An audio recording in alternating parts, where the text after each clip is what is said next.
Hey everybody, welcome to Today in Trades. This is Jim Evans, powered by Bid Clips. What a special episode we have. For those watching on YouTube, we are up at a cabin in Flathead Lake, Montana. I had to drive all the way up here to find the godfather of Autoglass. He was been hiding in his cabin. And so I want to welcome Mike Evans. He's a special guest. He's also my father. And I owe everything I know to him, as well as my grandfather and the company that we grew up in. So what a special opportunity. We're here today. Dad, thanks for joining us. Glad to be here. We're excited to just start diving in. So first of all, today's discussion is actually around Autoglass. For those of you tuning in for the first time, it doesn't matter if it's Autoglass, residential glass, plumbing, heating, electrical. We all deal with the same things. And this podcast is to help you run a stronger business, employ things that work, and to learn from people that have gone before us. So this is going to be an exciting day. First, I wanted to do a little bit of background. For some of you that are listening, you know that Mike has owned and ran a Glass Doctor franchise for many years. And they do more than just Autoglass. They do residential as well. But our primary start was in Autoglass. So Dad, why don't you talk to us about how you got started? How did you get into this business? And we're going to talk about how you too can end up someday maybe actually finding retirement. So let's start with your background. How did you end up in this crazy industry? Total mistake, and that's the God's honest truth. I grew up in the grocery business, as you're aware, and I was in the grocery business and love supermarkets. To this day, I love going to the grocery store, believe it or not. And but I was looking for a business of my own, and we came up here to Flathead Lake and up to Kalispell for a family reunion. And my brother-in-law, Kerry Culver, was in the Autoglass business. He worked for Safe Light, and he had just gone out and opened up his own glass shop. And we got here for the family reunion, and unbeknownst to us, we were a week early, and so nobody was here. So I started going to work with Kerry, and I'm sitting there and I'm watching him run around and pick up Autoglass and pick up cars and dealerships and things like that. And it was him and another guy, and he could break his shop even with 3 cars a day. Their margins were that strong. And I'm coming out of the grocery business with margins of about 22% gross margins. And he's talking 70, 80% gross margins. And I'm thinking to myself, this is crazy. What is this business? And I ran around with him for 3 days. And at the end of those 3 days, I said, Kerry, you think you could help me get into business? And by God, he did. And that's how I ended up in the Autoglass business. It took about a year before we got anything going. And I actually came in, and we then built, we got together. And we built a small chain in Montana of 9 stores, all called Diamond Autoglass. And all we were was Autoglass. And we did that for about 3 or 4 years, built it to almost just over $4 million in sales. And that's when we transitioned, and we were recruited basically to become Glass Doctor franchise. And we did that because in Montana and in a northern environment, you lose a lot of Autoglass sales in the winter. And we were looking for something to diversify ourselves. And at the time, there was a guy at Glass Doctor called Robert Tunmeyer. And I met him at a convention. And he asked what my plans were. And I said, I think we're going to keep expanding, maybe into Idaho, maybe out into the Dakotas. And he said, why go wide when you can go deep? And I said, what are you talking about? He says, you need to get into flat glass. He says, Glass Doctor can get you all the tools you need to do that. And it took us about another year of arm wrestling before we actually made that decision. And we rolled in the largest conversion glass company that they'd ever had. And we've been with them. That was in 2001. We signed with them. And now what is it, 2021? 2021. That was 20 years ago. Yeah. So that's our story in a nutshell. Wow, what a story. Obviously, I at the time was 13, and that's an intimate story for us because as a family, we just got moved into this new business. And At first, we kind of thought that Dad was crazy because we were leaving Denver. We were leaving a neighborhood to start a business. And that's a scary time. And a lot of you that are listening have been through that. You're going through it now. You're entering into the service business. And I remember as a younger kid during all that, I remember two things.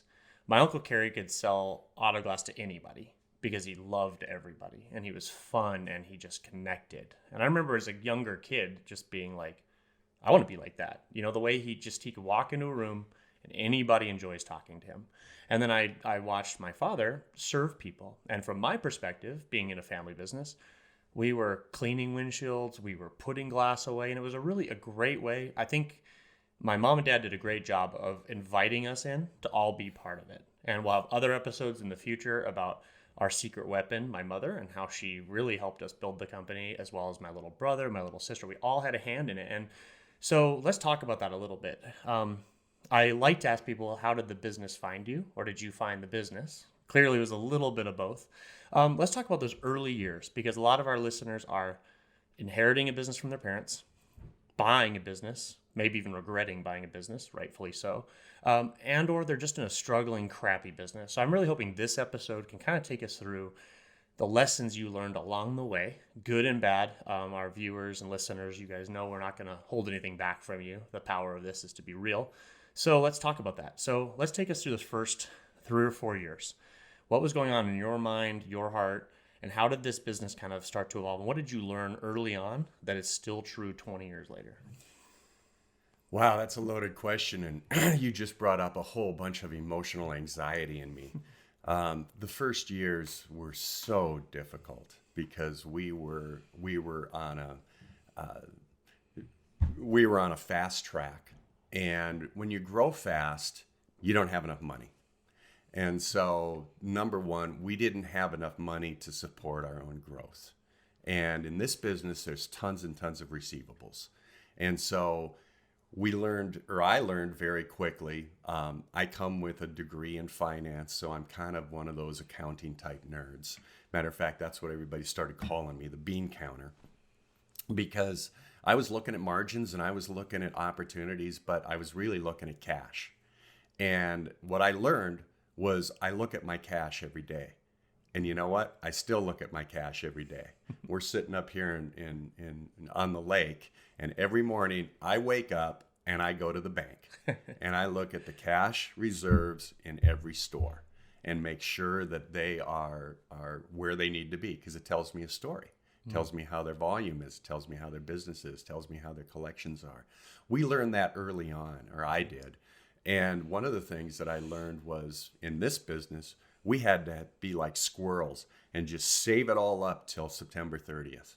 I mean, at September 30th, I had to have the greatest amount of cash because I had to get to April. Mm-hmm. And what happens in this business is, and those of you that are very seasonal, you find that doggone the summers are unreal.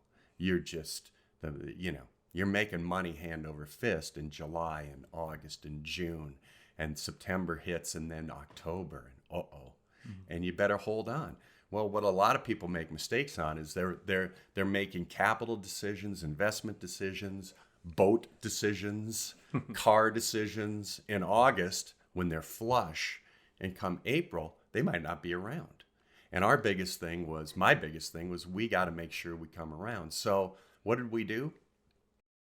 I was really good at managing credit, cash flow. As a matter of fact, I wrote my senior paper at Montana State on cash flow, and I showed it to my father, who was a grocer and very successful grocer. I showed it to my father. He said, "You left one thing out." And I said, "What's that?" He said, "You send the check, but you don't sign it. Then they have to send it back, and it gets you another week and a half." Right?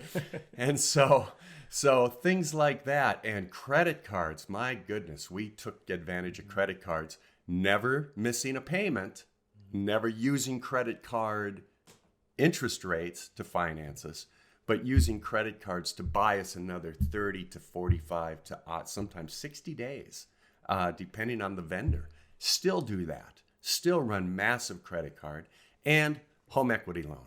I was fortunate enough to be able to have a home equity loan. For the point, those first 3 or 4 years, We didn't take salaries.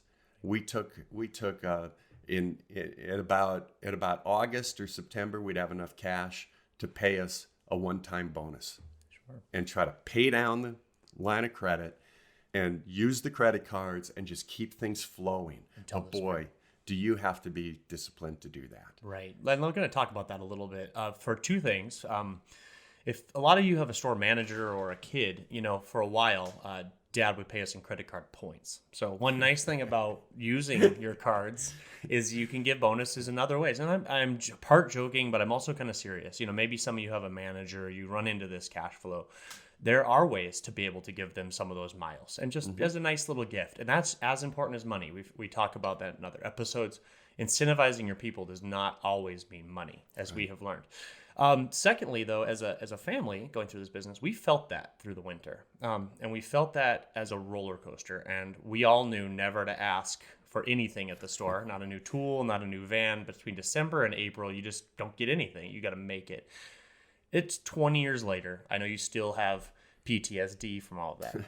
But for the new people listening to this, with our new technologies, our newer business flow, obviously an extreme demand right now, what do you tell the younger version of you looking back I heard you say be disciplined. What do you tell them to maybe help them to even that out so it's not such a burden? Do you recommend flat glass again? What would you have done in Autoglass to kind of lessen that blow? Yeah, that's a really good question. You always look for additional streams of income. And here's what I think I would tell people. We ended up building a 9-store company, and I traveled around this, and Montana's big. Mm-hmm. And a lot of these stores are in towns of like 10 and 15. And we had one in Polson. Right. For crying out loud. Polson's 3,500 people. Yeah, right. And that was small. And those stores it was tough. What we did back then was we played to the strength of our manager. Mm-hmm. We played to the strength of who's in there, what are they good at? Huh. And I would say play to your strength. Here's what I found. You can work on your weaknesses. I'm a student of John Maxwell, and there's here something. Comes the plug. Yeah, he's also a coach now. Everybody. Yeah, I'm a certified coach and business mentor with John Maxwell. I'm not going to plug myself, but the reality is, I would suggest, and I've done this with my team. I've gone through the 21 irrefutable laws of leadership, and the first law is the law of the lid, and what that means is that you are only going to rise as high on a scale of 1 to 10 as and your whole organization as high as you go. That's it. You're the lid at the top. And so because there's 21 laws and because there's 21 lids basically, you're not going to be good in all of them. Okay? And there's going to be areas that you're weak in. So what you need to do is accept that, mitigate it, try to get better in it. But if you're on a scale of a 1 to 10 in an area, if you're a 3, you can work your tail off. And if you double your effectiveness, you're only going to get to a 6. And that's just a little above average. That ain't good enough. Right. So leave it alone. Go to the 7s and try to make those 10s. Right. And work on your strengths, because your strength is what will get you through. It's where you want to live. It's where you want to... It's where you'll be most influential, and that's what leadership is. It's influencing people. So you go work on your strengths. Now, what do you do with those weaknesses? I've always tried to find people that can mitigate those for me, right. And then empower them.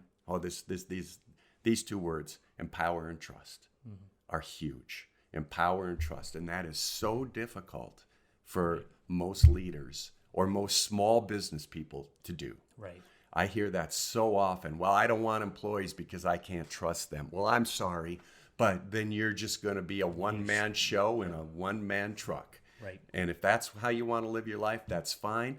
But it's about leverage. Right. Leverage and duplication is what gets you to wealth. And right. So you have to empower, which means you can fail. Yeah. You will never get fired from my company for failing. And we've had some failures, believe me. Right. But you will never, ever get fired for making a mistake. Okay? Yeah, that's powerful. And I want to speak to that as I managed some of my father's shops through my career. Also, some of you, we hear this all the time through chats online. Visit our social media. You'll see. Too many people try to do everything, and the question that we often ask, especially in bid clips when I'm doing our consulting, is what are your favorite services? And it's always amazing to me that you'll have 3 landscapers and 3 of them have different things. One loves pavers, one loves sprinkler systems. You'll have plumbers. Some love underground sewer mains. Some just want to do toilet repairs. What I would say, and this is important that I learned through the book and through being coached by my father, is it's already hard enough to lead at the things you love. So don't add things you hate and try to lead. And so I do encourage all of you, and I'm joking, but I'm not, reach out to a Maxwell coach. In the descriptions of the podcast, I'll put information for my father, and reach out if you need some help with that. You might need to cut some fat out of your business. And Mike brought up a really good point about the ability to trust your people, to empower them with the tools they need, the things that they expect from you. I want to talk about the strengths, your own strengths as a leader and your strengths as a service person. What skills are best. And those go together. So all I need you to hear from me today is that it's really important for all of us to say, what services do we love? For example, I loved shower doors. And at first, the family, we were an Autoglass company, but I really loved them. I wanted to be part of them. I wanted to try them out. And I did well with showers because I just really enjoyed it. I enjoyed getting in the van every day. Several other members of our company love Autoglass. It's what they're comfortable with. It's what they know. And even inside of the organization, you can have different managers who are strong in different areas. However, we did all feel like Mike trusted us. And with that, we also knew we needed $40,000 in the checking account by August, or we were going to have a really hard winter. That wasn't hard for us to get our heads around. So as a team, we were trying our best because we knew he involved us in the trust component of we knew where we needed to be. So I want to talk about that a little bit more and give you some space to break that out a little bit. Give people a taste of what John Maxwell, what some actual development of your strengths means. So take it away. Okay. Yeah, I think when I came into the business, I had learned the power of empowerment and trust, and really, the empowerments come first. That you have to just say, look, I used to say this. Yeah. You are blessed. Go do it. Make your best decision. If you make a mistake, we'll talk about the mistake. But let's see what you can do. And then trust that they're going to do their best and that they know inside of them, because we all do, all of us inside of us have the power to make the decision. People would used to come to me and ask a question. And young leaders oftentimes are the first to answer. And I still fall into that. But when I'm really in my leadership, I don't ever answer the question. I ask them, what do you think? What would you like to do? Because the truth is, by the time they come to you, they know. Mm-hmm. They have it. They just don't have the confidence to know that they know, or to have the confidence to tell you what they think, and to allow them to walk that process. And if frankly they're a little off, that's a perfect time to start asking the questions of, okay, how did we arrive there? What do you want? What alternatives are there? Where do we want to go with this? Because that's where, as the leader, your experience can really pay massive dividends. So that, and then it's the trust. And the trust comes to, here's my theory. I've always run our company based on, I'm going to trust everybody, because it's sort of the theory of a Nordstrom or a Costco. And I developed this back in the grocery business of just trust everybody. That if they come back and they have a problem, ask them what you can do for them and take care of it. And that'll drive people crazy because they're trying to protect the nickels. Right? Mm-hmm. But what I find is when you trust everybody, 5%, 3%, 2%, I don't know what the percentage is, but there's a percentage that are going to rip you off. Mm-hmm. There's no two ways about it. But don't let it spoil the 90. That's right. So if you're managing to the 5%, frankly, you're screwing the 95. Right. But if you manage to the 95% and just realize that 5% is the cost of business, that 95% more than makes up for the 5% that gets you. More than makes up. And that's always been my attitude. And it's same with employees. Mm-hmm. You're going to have employees that come in and just aren't quite as forthright as you'd like people to be. I can't believe that would happen in today's society. Yeah. But it does. Right. And they're going to rip you off, and they're going to, but let's trust the 95% because those are the ones you want to keep. Right. You want to keep them. And if you make all of your policies and procedures around that 5%, you're in trouble. Right. And, it goes back to creating a culture. We've heard that as a theme if you listen to Today in Trades. Creating a culture is everything. It really is everything. I'll speak to whenever we would scratch a car or have a leaky windshield or a shower door with a 1/2 inch, tolerance instead of a 1/4 inch, we would watch Mike and Ray and our leaders in the business come walk up to a customer and sit down and say, we made a mistake, and own it and stand behind the team. They never threw us under the bus, just said, we employ humans. Humans make mistakes. We're here to make it right. What I've also found is that the 5%, and being a worker in the company, I saw the people ripping us off closer than sometimes the leadership did. What I found is they often check themselves out. They'll often leave the culture. They'll self-implode because there's just something about that functional feel that a dysfunctional person can't sit in. And so I encourage all of you to listen to what was just said. This is gold. Trust your people. Obviously work with them, know your business. The times and way we can talk, for both of us, a failure is sometimes you're not involved in your business enough. And if you're not checking your cash flow in the morning, you're not checking in with your leaders once a week, your culture will start to disband. So build a culture, build trust, empower your people. And for crying out loud, just pick services you like to do. Stop doing rock chips if they don't bring you life. Stop doing things. You got to pay the bills. So I would rather be busy with the things I like getting up in the morning to do. So those 4 things should give you some really solid footing to build your business for those of you just starting. Hopefully some of you are driving your van right now just saying, this sucks. I hate Autoglass. I freaking want out. Our next section we're going to talk about is business is business, and business can be a bitch. And we're going to talk about how it doesn't matter if you're selling Autoglass, shower enclosures, landscaping, plumbing, or manure. We have the same challenges, and Mike's going to talk to us a little bit how to build through those challenges. We're going to kind of move into a few more of those lessons we've kind of learned. Okay, so for some of you that know, we're going down to Autoglass Week next week. If you're listening to this podcast or you see it in your email, please come visit our booth, talk to us. If you're looking for leadership, if you're looking for tools, if you're looking for podcasts, Today in Trades and Bid Clips, we care more about giving to all of you than we care about taking. So if you need resources, we are providing those. Visit bidclips.com, go to Today in Trades, go to see Mike Evans, go to John Maxwell.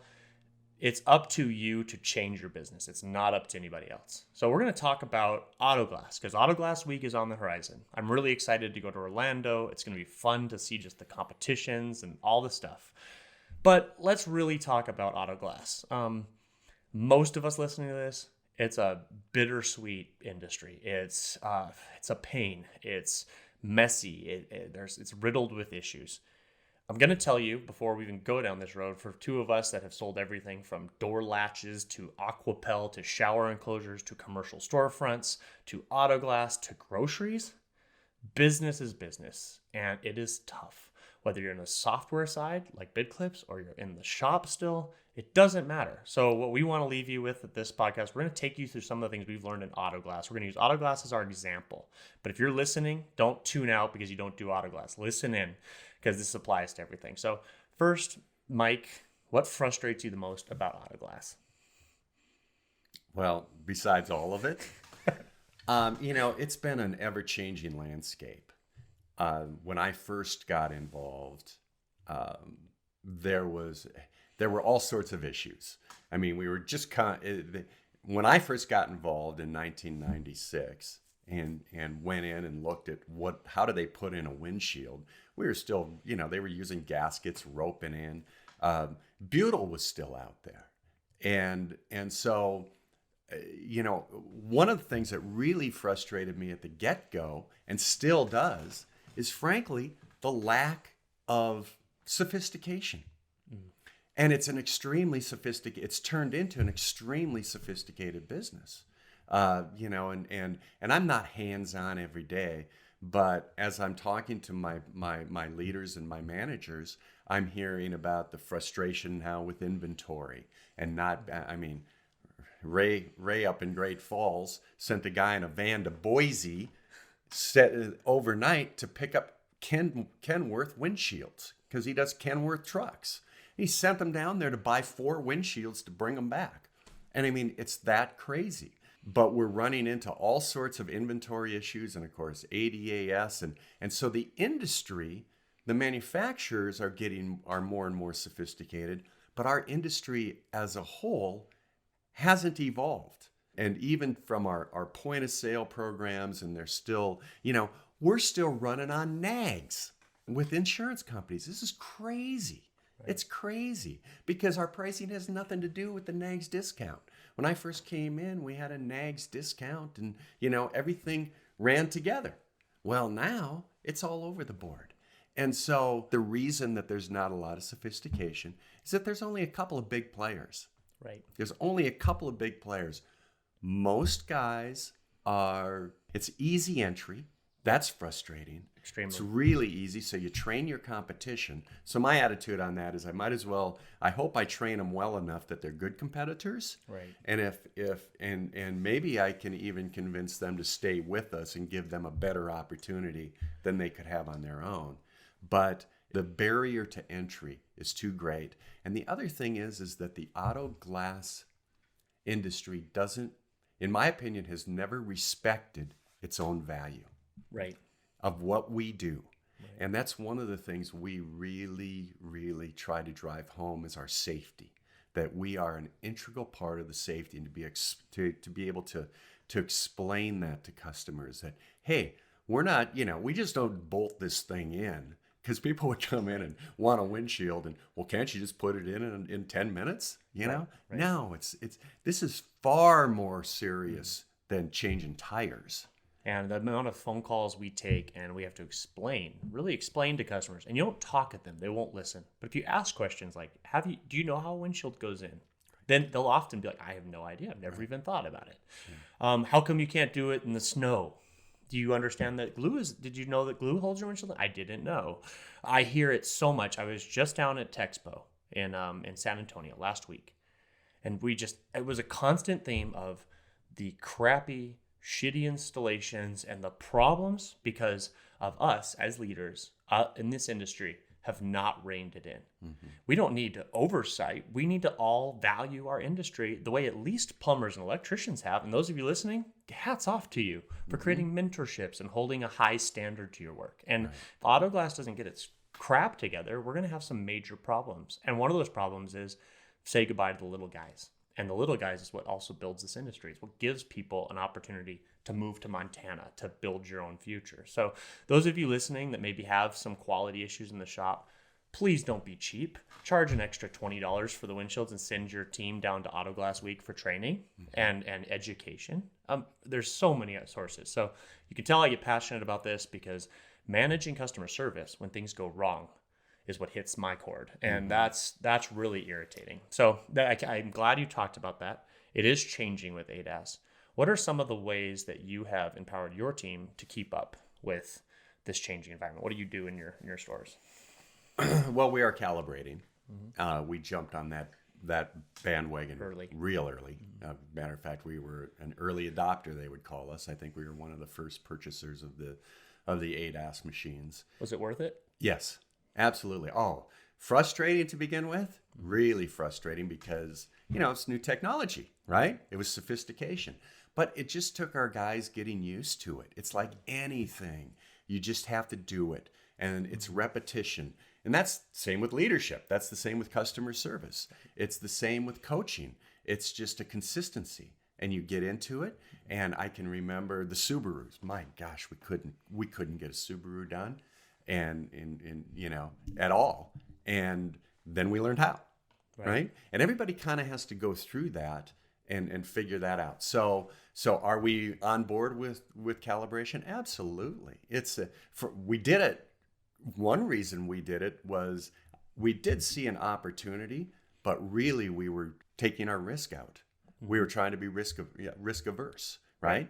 We didn't want to send an uncalibrated car out. The other thing we didn't want to do is send our customer to the dealership because there's another frustration, right? We used to do so much dealer work. Now they're concentrating everything into their dealerships because then they become a 5-star dealer because they have more services. And they obviously learn that, hey, there's margin in Autoglass. So we lost that. So as far as I'm concerned, they're a frenemy. We still do some work for them, but for the most part, we've lost a lot of volume to dealer work. And so why do I want to let anybody go there if I don't have to? On the other hand, if I can't do it, I'm going to be the first person, or if I can't do it right, we're the first person to find somebody who will. That's a really good statement. And our attitude on that is I would rather help you get it done right than tell you we can't do it. I'll tell you we can't do it or we're not comfortable doing it, but we know somebody who can. And even if we say, and to me, that's more valuable to the customer from a customer reception to say, hey, they couldn't do it and they were honest and they found somebody who could. Am I going to go to the guy who could, or am I going to come back to the guy who's honest? Yeah, absolutely. And so, that goes a back big to thing. earning trust. That's another way to exemplify trust in your culture, so your team knows that you trust them, and then the customers trust us. Exactly. And the other thing I want to talk about, and I don't care if they're listening, Safelite really hosted us in a lot of ways because 15 years ago, every Safelite commercial is mobile and it's always sunny and never windy and never rainy. And I don't think it was intentional or ill-harmed, but it created this culture among customers that we can do anything in your driveway in any place. And I would love to have any of the Safelite executives call me up, come up, we'll have lunch in Montana, and the weather's going to change 2 or 3 times. And so what I love about ADAS, and I'm excited about, is it's starting to bring in-shop Autoglass back. And I want to talk about that because we want to talk about the frustrations of Autoglass, but I also want to tell all of you how you can make some good money in Autoglass and make your customers happy. Create an in-shop culture again. At ADAS, we have an opportunity to educate customers as to why we need their car for a few hours. And I see that now. Safelite's starting to push them in shop, quality control, and that's going to be great for the industry. So I'm actually proud of that. I'm proud of the shops that have employed calibrations because now we can start to talk about that. So let's talk about in-shop Autoglass because I hear so often, oh, there's no money in Autoglass. I'm telling all of you, I'm wearing my NGA hat. Shout out to Andrew and the NGA team. Please join your membership. Flat glass is great, but you can make money in both if you're good at that skill. Autoglass, when I grew up, we used to do 12, 13 windshields in shop a day in a controlled environment with helpers, and the customer got a better price. The service was better and the leaks were fewer. It moved to mobile. Let's talk about how we're seeing the Autoglass industry change a little bit and how we can create some more margin back out of Autoglass, still while making the customers happy, whether that's add-ons, ADAS. So let's talk about that a little bit. What have you seen in your business now as it's changing? Where are the opportunities? Well, I've always been a proponent of in-shop, particularly in the environment we live in. And there's also another environment we live in. Our towns are not that big. I mean, we have Bozeman, Montana, when we started was 29,000 people. It's grown to 45 now. Great Falls is a town of 50,000 people. Billings is 100,000. It's harder in Billings, but you can still own your donut. Right. There's and enough, your neighborhood. There's enough business within your neighborhood. You can own your neighborhood. What were the gross sales of the Great Falls shop last year in a town of 50,000? Over $1 million. Okay. So those of you listening that are driving clear across Dallas, clear across your markets, what does your neighborhood, and I often joke about clients in Atlanta, they've got 1 million people in a 5-10 mile radius, maybe 15. Market and push your neighborhood. Yeah. And there's so many options for that. So I just want all of you that says you can't. Dallas is a town of 150,000 population neighborhoods. Oh, of course. And if you have a little donut in each of those, now you're building a neighborhood glass shop. Yeah. And think about your customers. Would they like to drive 4 blocks away or clear across the city to save $30 or $20? You can discuss these things with your customers. You can empower them. You can do Uber within a radius. You can use tools like Big Clips and others out there to use geography to your advantage and give discounts on people close by. Hook up your neighbors. They take care of you. So really good feedback. What else? What other opportunities are in Autoglass today? Well, and again, the reality is that you said it earlier. Business is business. And you have to, my dad used to say, the people will tell you what they want. Listen, they'll tell you.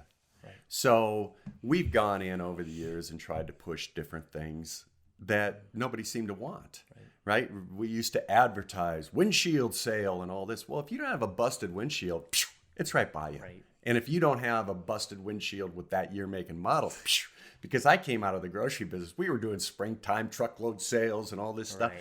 None of it worked. Right. Finally figured out that, you know what, we just have to listen to what our customer wants, because that's business.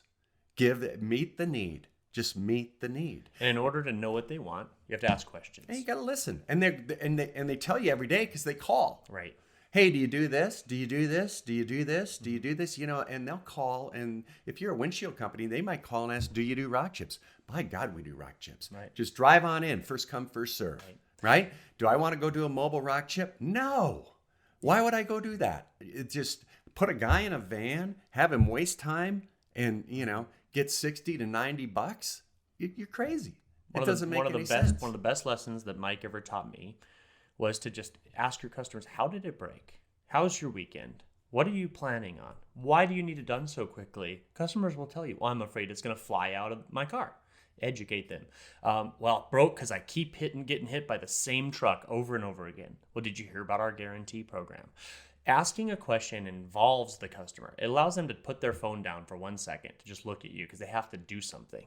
And whether that's the Big Clips customer journeys we take them on, asking people to be involved is your best way to find out what they want, so you can just take care of them. And that goes back to asking your managers, what would you like to do?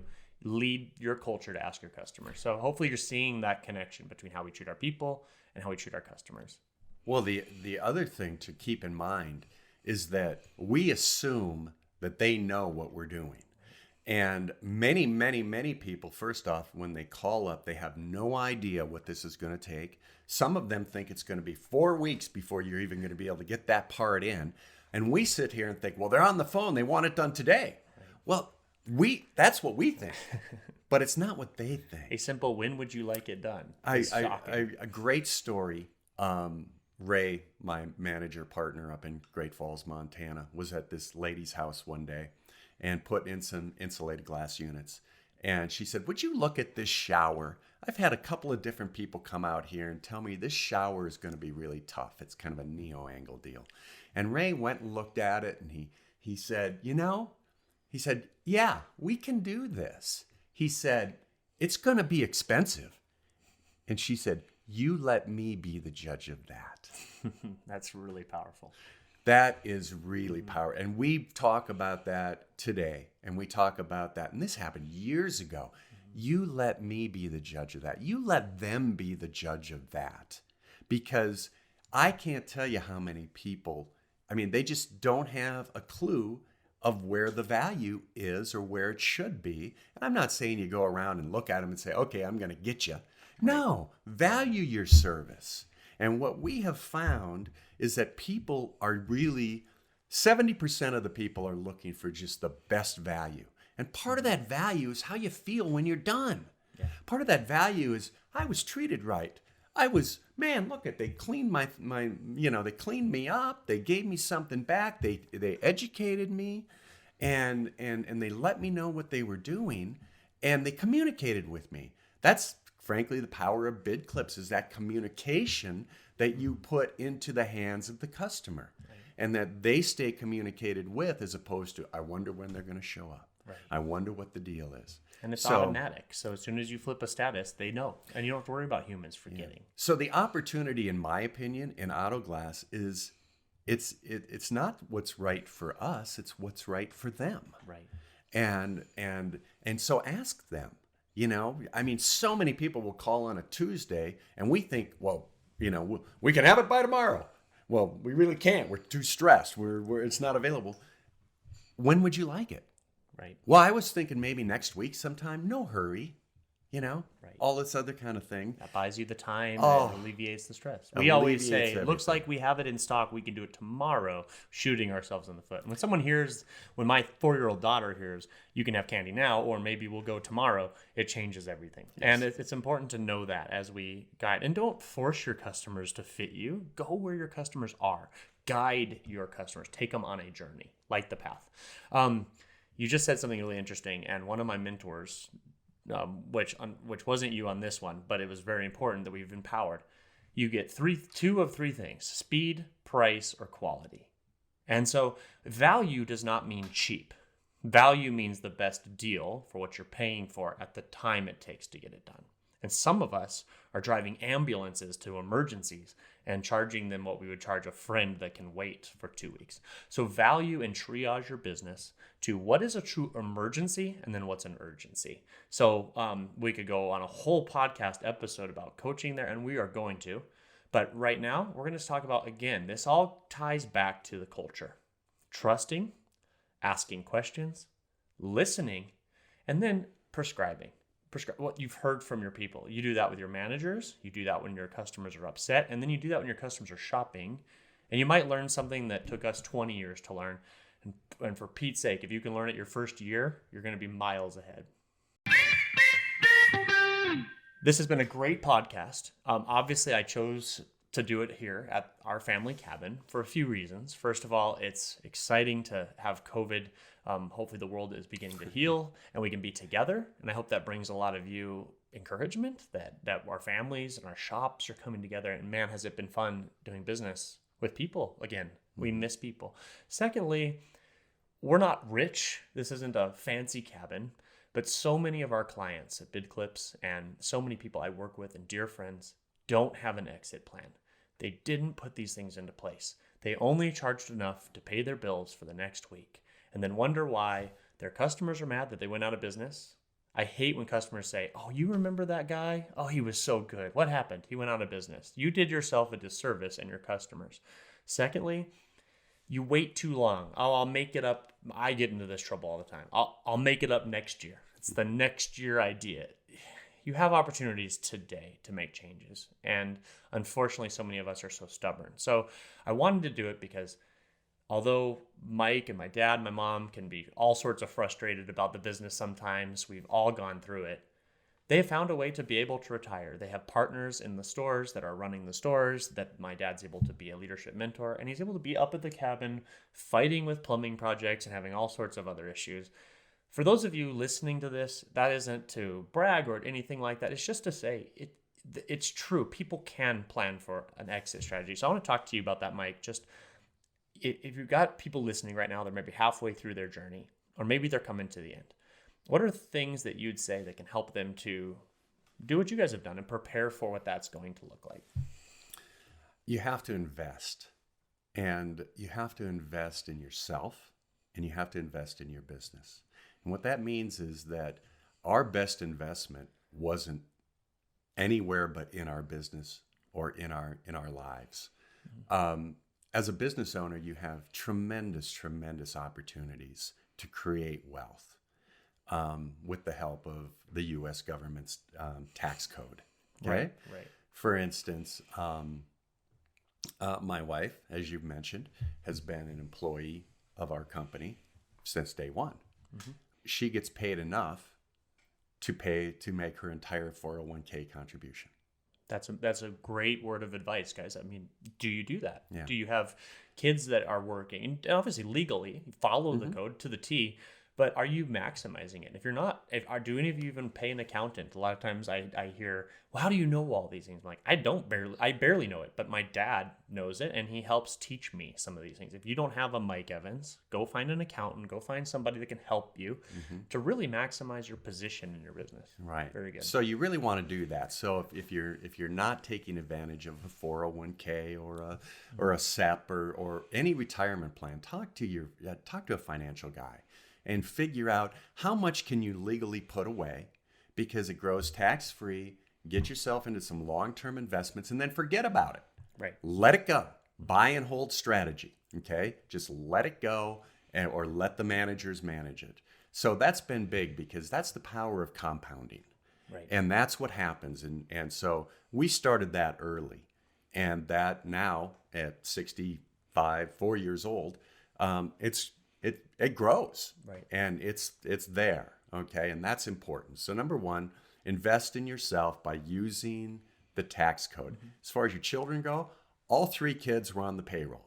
You guys worked, but they were all on the payroll, and we paid them. And we made like $6 an hour sometimes. Yeah, but you actually made more than that went into some college funds. Okay. But you do that to redirect your income into your children, put them into some college funds. Don't tell them. Don't tell them. And when they start going to college and you're dishing out of the money you paid them for the last, and you can hire your own kids when they're 8. Oh, yes. We hired our kids when they were young, and we would take pictures of them and put them in the paper and things like that. They're models. Okay. And a word of advice on that also. So there's a lot of family businesses in our industry. That's really our only chance in a lot of ways. We were most excited to work in the family business when our parents were excited. The times we hated working there were when they hated the job. And still till this day, I don't like to be around Dad when he's frustrated at his stores. I just don't. And so if you are creating a shop where you're doing services you love and you're loving growing in it, and it's your investment and it's fun for the family, your kids are going to be a lot more willing to join you. Maybe it's a small role. You don't have to make them feel like they have to take over. They can be a small role and feel like they're part of it. So I wanted to take that away. Not only can you put them on payroll, you can incentivize them, and you can create positions and make it fun. Family business doesn't have to suck. It just takes work to separate family and personal. So right. And the other good thing about having your family work for you is that it gives flexibility to them too. Right. You guys were all involved in sports, and so it was easy. And we might work Christmas morning, but then we get to go to a camp in the summertime. Well, you never knew when Christmas was, because we always celebrated it a week later, because that's when things were on sale.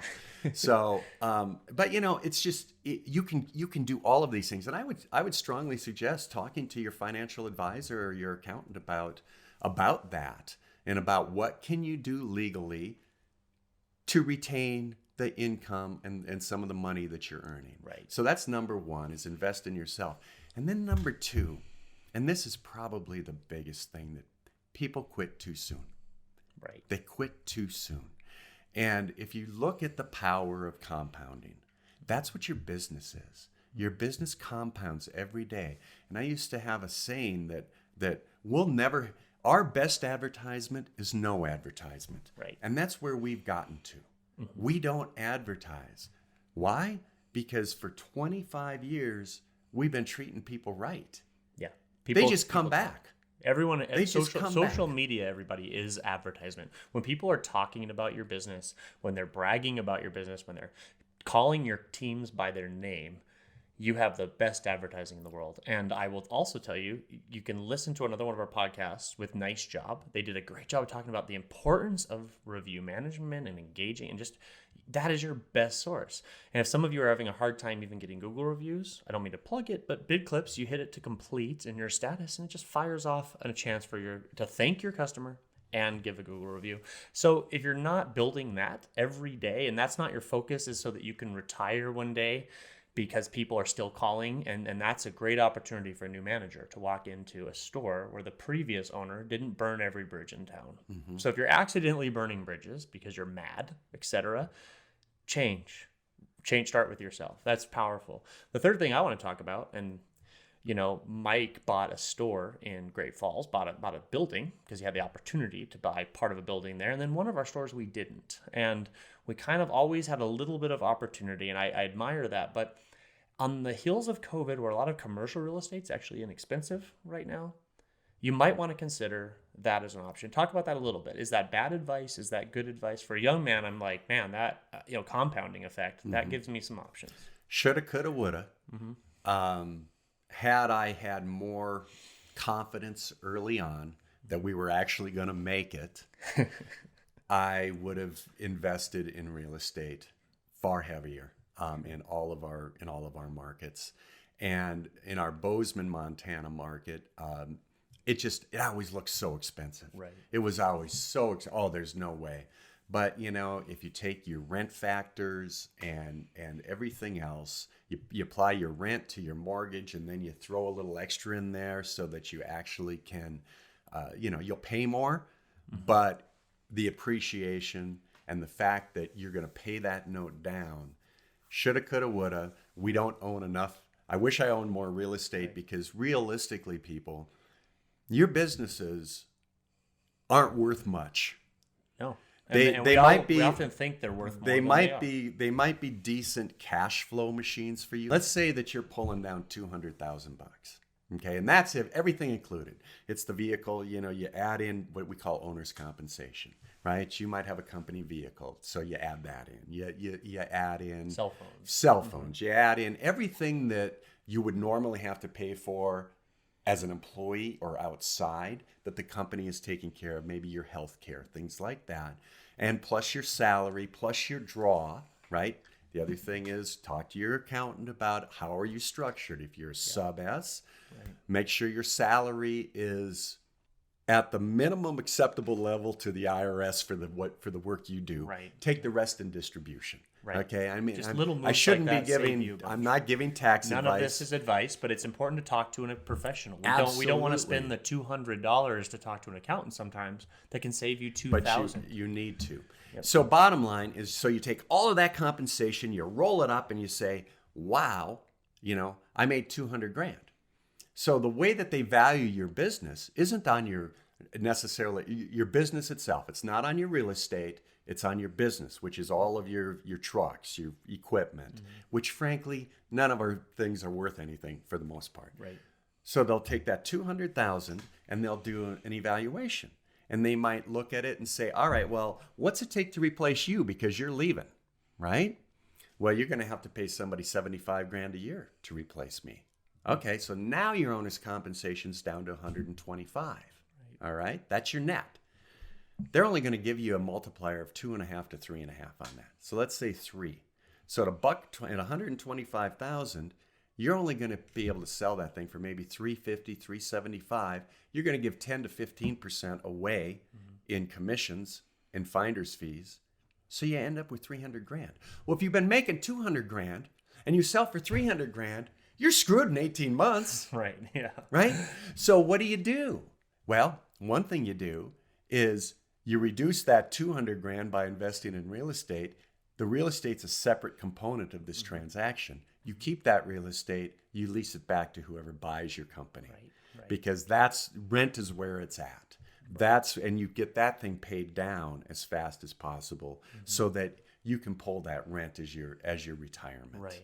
Because your business itself, people, that's one of the reasons that, that I stay involved and stay with my people. I try to pay them very well. They have a piece of the bottom line.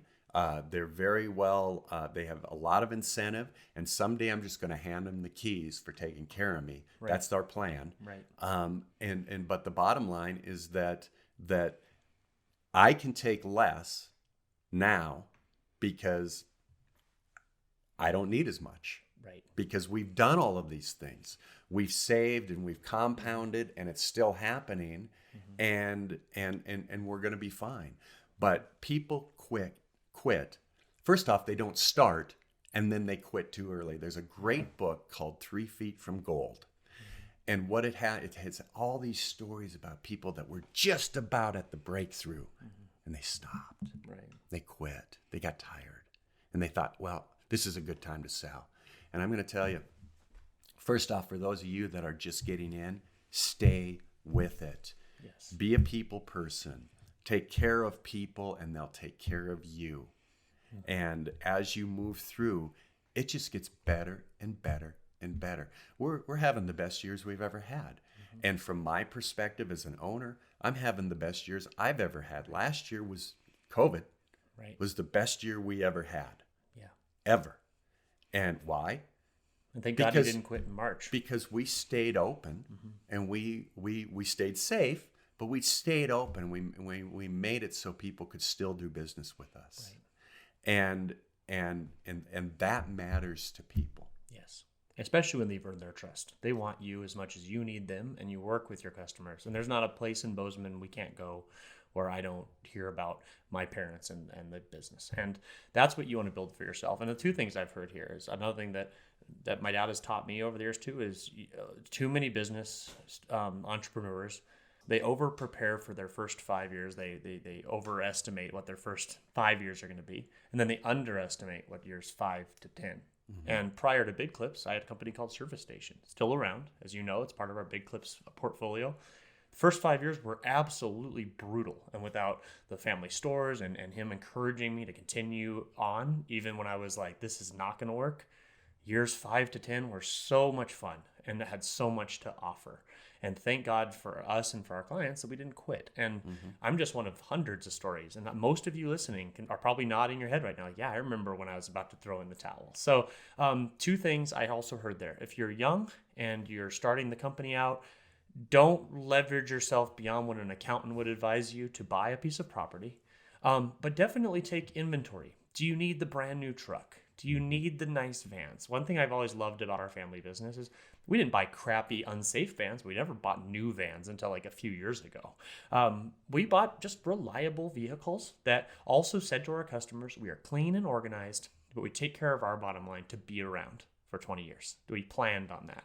And as frustrating as that was for a young man, as I'm older now, I really admire that, and I in the same way. And if you can get away with a way to save a little bit of money here to put it over here where it's going to matter, talk to your accountant. So again, I hope you guys hear that.